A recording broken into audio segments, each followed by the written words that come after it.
Mata upu tolu se furufitu. Ua whaamawhanawhanaina e se kia i Isaia.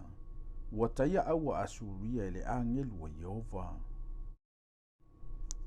Ua whaalongo ile tupo e se kia. Ona saia i leo na ofu.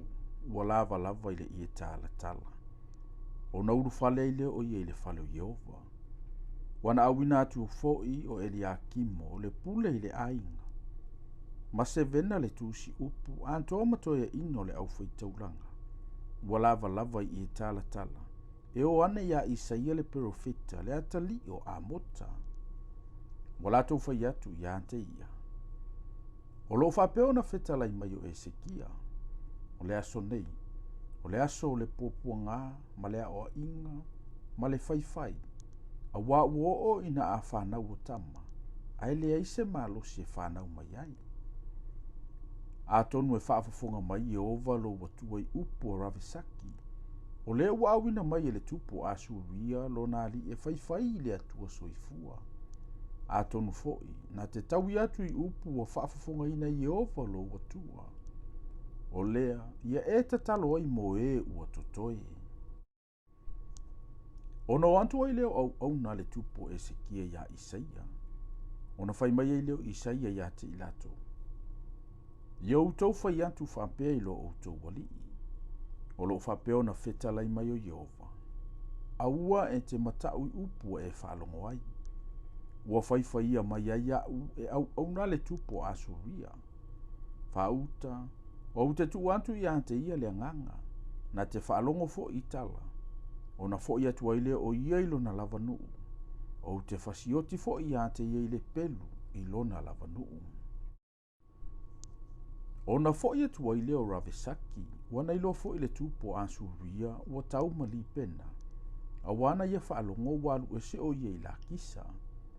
Na ia whaalongo fo i le tala i ati raka le tupo a Etiope. Ua whapean. Ua sau o ia e si i le taua i ati oi.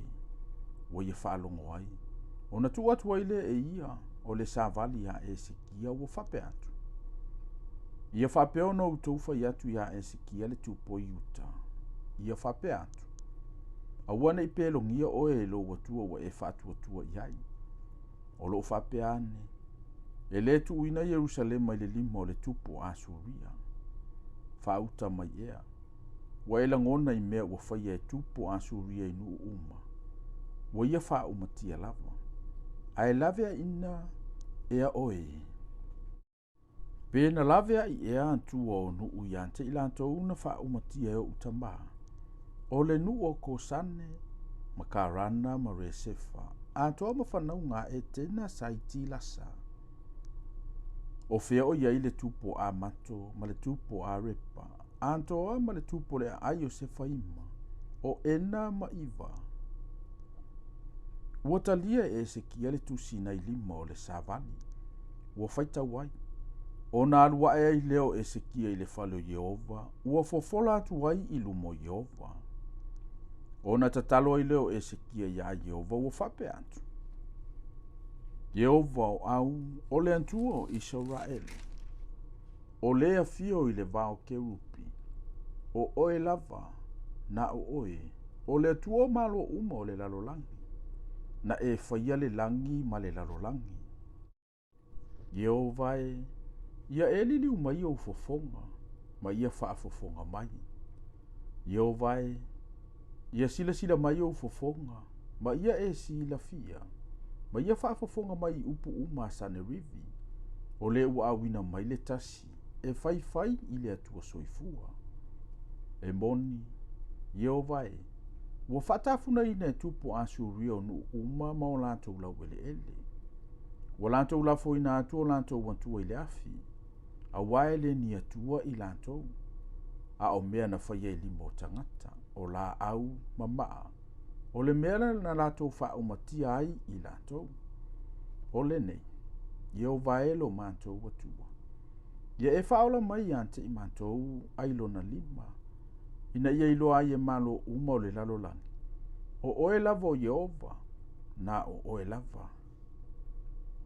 O na awina le Isaia le atali o Amota o le tasia e se kia ua whape atu. O lo whapea ona whetalai mai o Iova le atua o Israelu. Wa e tatalo ia te au ia Sanerivi le tupo Asuria. O le afionga le nei wa tulei mai ia Iova ia te ia. Wa ino ia te oe le tamawhawhine tau pou wa Siona. Wa whata wemo ia te oe. Wa lia i e le tamawhawhine Jerusalem malona ulu ia te oe. O ai ea, wa e upu le hanga iai, ma e fai iai. O ai ea, wa e fai iai, upu whaasausili, ma e whaasia iai. O le pa ia lava o Israelu. O au nana e awina ai, wa e upu le hanga ai le alii, wa e whapeane. Wa awalua e ma le tele o ukariota, i tumutumu o maunga i tu o le panona. O te tatu ina fo i ona arasi mawalulunga, ma ona perosi silisili. O te aluantu i ona tumutumu lava, o le vao la fu le mu. Ua u eli ma uinu i vai. Ua u whaamateina vai tai umo ai kupito i o ua lofi vai. Po ua e le whaalonga ea, na u whaia le mea ana mua, na o saunia fo i aso ana mua. A ona po nei ua o whaataunu wai. Ina ia whai e oe o a aino fo olo ma whaupu e ngā mea ua whaatafuna ina. O le mea lea na lima vai ai o e sāno no foai. Na whiwhewhe i lantou ma maasiasi. Na lantou whaapei o le mutia o le whanua ma le vau mua la uolola. Pei o le mutia fo i lunga o le whale. Pei o saito fo i ua mamae a o le itupu tele. Ua ou ilo fo ilo nofo i lalo, malo ulu fafo, malo ulu fale. Anto malo wita tele i ante au. Ua o mai o utalinga lo wita tele i ante au, malo ufasiesia. O le mea lea, o te tu wai la umama ilo wisu, mala ufa angutu i o la ungutu. O te fafo i atua i ante oi le alana e sawai. O le failonga fo ile nei i ante oi. O le tausanga nei, tau te aiai i mea ua tutupu fua. Tau te ai fo i lona lua o tausanga o mea e tutupu fuai. Au lona tolu o tausanga. Iau tau lulu wai saitu, ma iau tau sele sele. Iau tau to ina to vine, ma iau tau a ai o lato fua. O e to toi o le a ingo yuta wa sao. E toi so solo i lalo o lato waa, ma fua mai ni fua ilunga. A wae o atu e o to toi na Jerusalema. O e ua sao fo'i e o antu nei le maungo Siona. O le mae le ngao Iova o au e whai eile nei mea. O le mea lava lea, o lo whapeo na whetalai mai ai o Iova i le tupo Asuria. E le sau lava ia i le nei a ai. E le whana mai ai fo'i se u. E le sau fo'i ai ma se talita. E le tanu ai fo'i se mea mauti e tie. O lo whapeo mai Iova. O le ala na sau ai o ia. O le ala lava lea e toe fo ia tuai. Ai le sau lava ia i to tonu o le a ai nei. A wau te whaama maluina le a ai nei i ola. Ona o au nei lava, ona o tā vita fo i la au na. Ona alu atu ai leo le angelu o Iova. Ua fasi le tongala wapio Asuria. O tangata se la wafe maafe valu se fulu maafe lima. Wala o latou na totoe i le tae o lava. Fauta, tangata oti i lato uma. O naru ese ai leo Sanerivi le tupo Asuria. Walu, ua fo iatu i ni neva, ua nofo ai. Sa i fo ia i le fale o ni sero lo natua. O na fasia le o ie o natalii. O atameleko masalese i le pelu.